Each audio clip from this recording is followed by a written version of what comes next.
Howdy and a big welcome back to Yaxity Gaming, everybody, as once more we're going to pick up our Toronto Blue Jays franchise mode here in MLB 15, the show on the PS4. So as you know, last time around we won 11-2 versus the Tigers. We killed them in that game. Alfredo Simon was no match for Marcus Stroman, and you know what? Let's get going against Cleveland here, and we will sim through the date. And that's a win, and Devin Travis is still injured for 1 to 2 months. We'll keep him on the 15-day DL. Another win against Houston, and 3 wins in a row, and we are just owning it now, kind of losing it, winning it. Okay, and Marco Estrada is eligible to come back, but he'll be injured for 1 to 2 weeks, so we'll activate him, and we'll just place him on the bench for now. But we are 35-33, 1 game back of the division lead. So that's huge, and it looks like Daniel Norris has been worrisome of late. That's not good. Let's see what he's doing. He's lowered his ERA. That's absolutely awesome. He's up to 79 overall, so I can't complain too much. Drew Hutchison has leveled his record, and Marcus Stroman's continued to lose, but finally we have a winning pitcher. So, it's not too difficult to say I am going to complain, and Roberto Osuna is killing it with 18 innings pitched, a 2.0 ERA. I'm not complaining here. And it looks like Howard Murakami has 19 saves. Jacob Lindgren has 4 wins. Come on now. So Micah Johnson is doing it. So is Matt Carpenter. And then you have Encarnacion, Renfroe, Martin, Saunders, Reyes, Rusney Castillo. And then you have Sean Castro, who's in there for, of course, the injured Devin Travis. So let's play our next game against Cleveland. We're 3rd in the AL. We can move up to 1st right away. Jeff Hoffman's got to turn in a picture-perfect performance here. And we are going to player lock as, you know what, we don't usually go as, we've done everyone, so why not go as Michael Saunders once again? And let's jump right into the game. It looks like everyone except Saunders is doing just fine. Sean Castro, of course, is just filling in, so I'm not worried about him. Everyone else has a 240 plus average, so that's pretty good. When you compare it to the players on the Indians, who are 39-27, and they have guys under 230, so I'm not complaining here, as Michael Saunders will get set to take the field here against Michael Brantley, his counterpart out there in left field. I'm going to back up a few steps here because Brantley is quite the powerful little machine. I think he had 10 home runs last I checked. And here we go. And a good catch by Saunders, so there we go. Inning over. So we're going to jump ahead where Michael Saunders is leading off the 2nd inning here against left-hander or right-hander Trevor Bauer. And he's going to get a pitch he wants to hit here right off the bat, and he's going to foul it right into the seats. That one rode up and in on him on the fastball, so not exactly a good way to start the at-bat. But he'll look at a fastball outside for a ball, and it's level count 1-1 here. 2nd pitch to the at-bat. That looked to be something off speed as he fouls it off. Yeah, a splitter, so that makes sense right there. Splitter off speed, never hurt anyone.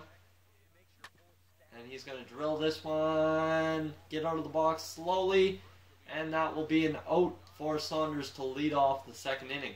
So Reyes flies out, and now we've got the Indians who have Carlos Santana coming to the bat with a man on in the bottom of the 2nd, nobody out. Can Jeff Hoffman shut him down here? And this going. Oh, right into the glove. So beautiful play. And this thrown into the catcher. Pardon me, I was trying to throw that to 2nd base. But luckily no advance there by the runner. And Lonnie Chisenhall will be the next batter here. He's a left-hander himself. And this is pointing us to going over here. So Saunders will get ready. And this is going deep. Oh, and Saunders can't play it off the wall. So that sucks. But he's going to possibly have a play at home. Oh no, he throws it to 1st base instead of 3rd. And Jeff Hoffman might get out of this with 2 out in the bottom half of the 2nd. Now the 3rd man, Michael Saunders, has had a chance to put out here. And come on, he's got to do it now. It's going to get through the gap, and that will score both runs. No, it'll score just one. And the Indians take a 1-0 lead against Jeff Hoffman and our Blue Jays. So we strike back with two men coming across the plate here in the top half of the third. And Trevor Bauer is in some trouble with the bases loaded. Here comes the first pitch. And Saunders is going to drill it out there into center field. That should score a run. Saunders picks up an RBI. Unless he gets thrown out at the plate. No, Edwin Encarnacion drives in there safe. And the Blue Jays lead 3-1 and 7-1 now in the top half of the fourth. So you got to say the Blue Jays are absolutely lighting it up in these games we're playing.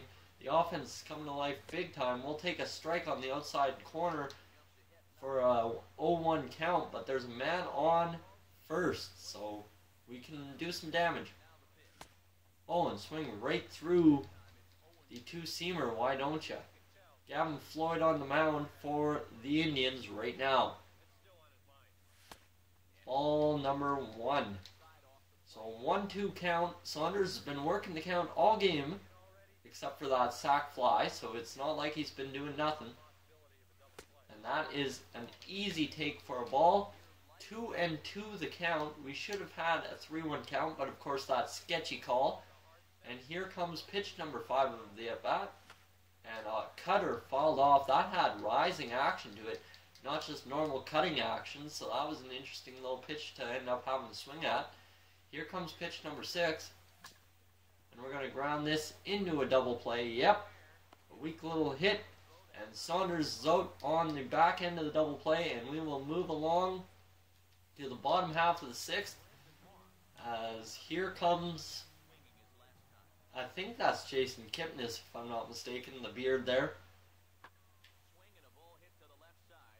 And where's this one going?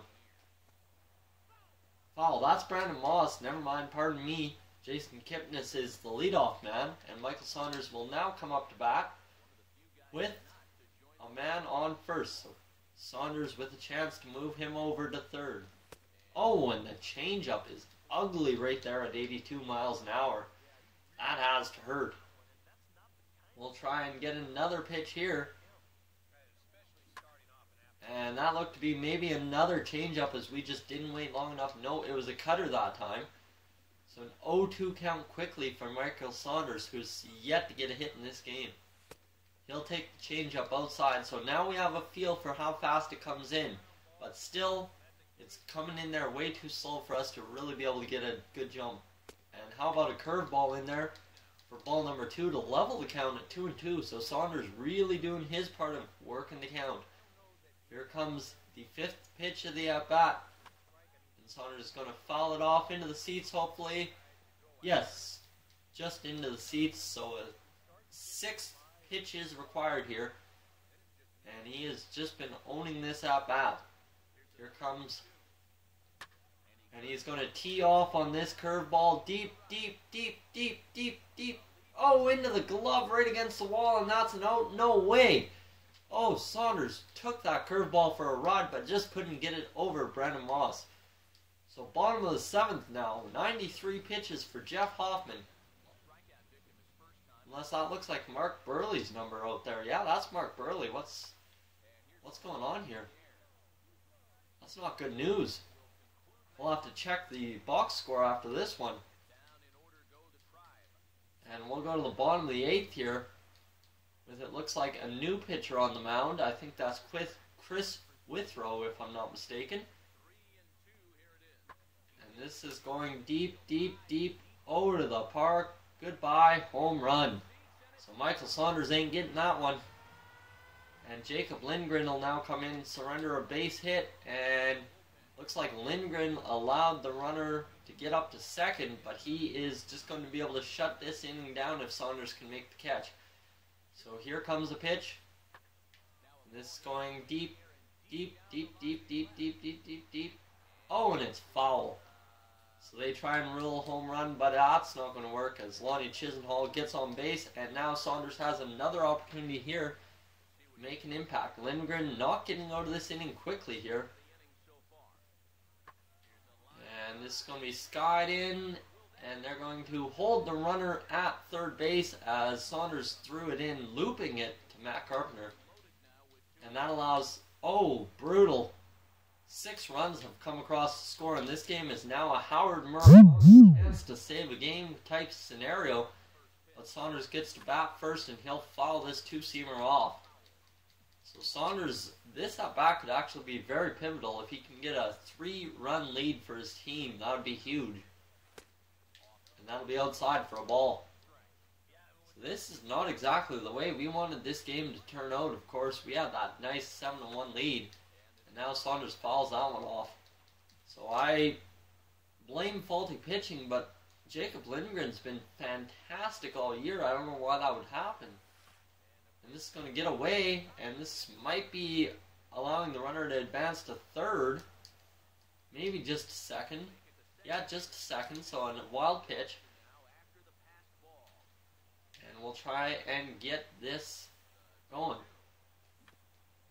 This is just going to be chopped. And an out over there at first base. So Saunders, he's worked the count every at bat, but just could not get it to do. And how about Howard Murakami coming in here? He gets the strikeout, ground out, and a ground out to end this game. Hunter Renfroe is your MVP of the game with a home run and 3 RBIs. Guys, I'd like to thank you for tuning into this episode of the Toronto Blue Jays Franchise Mode. As always, so long from Yak City.